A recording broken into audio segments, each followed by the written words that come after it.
You said defeating ISIS requires defeating Assad, but wouldn't that also put us into conflict with Russia, a country that supports Assad?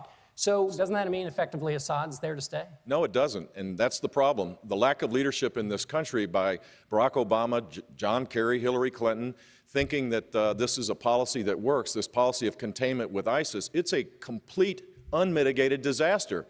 And to allow Russia now to have influence in Syria makes it harder, but we need to destroy ISIS and dispose of Assad to create a stable Syria so that the 4 million refugees aren't a breeding ground for Islamic jihadists.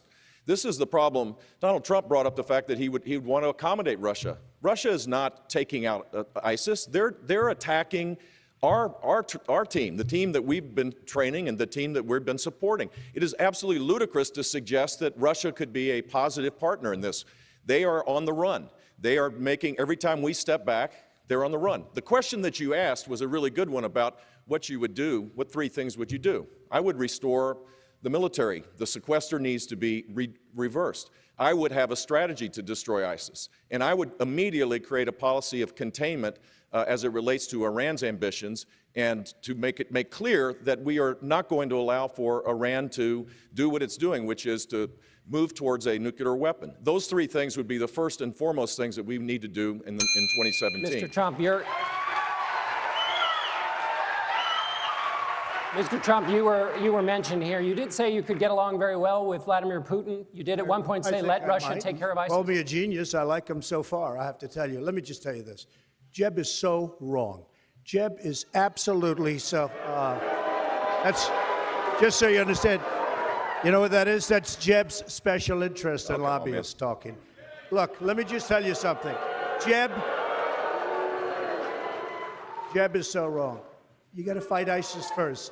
You fight ISIS first. Right now you have Russia, you have Iran, you have them with Assad, and you have them with Syria. You have to knock out ISIS. They're chopping off heads. These are animals. You have to knock them out. You have to knock them off strong. You decide what to do after. You can't fight 2 wars at one time. If you listen to him and you listen to some of the folks that I've been listening to, that's why we've been in the Middle East for 15 years and we haven't won anything. We've spent $5 trillion in the Middle East because of thinking like that.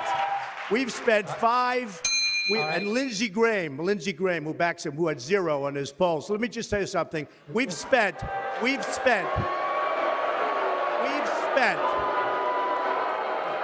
I only tell the truth, lobbyists.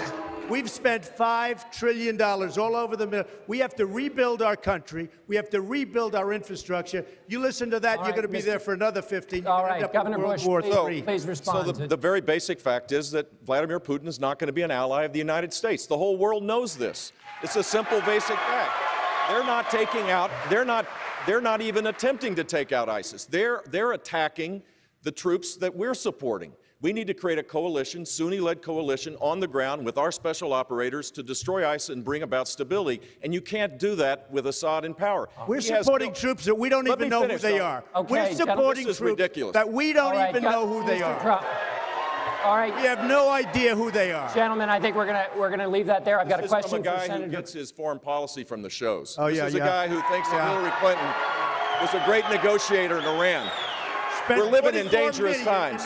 This is a man who insults his way to the nomination. 44 million. All right, ladies. All right. Give me a break. Gentlemen, let's leave it there so I can ask a question of Senator Cruz, who's also running for president.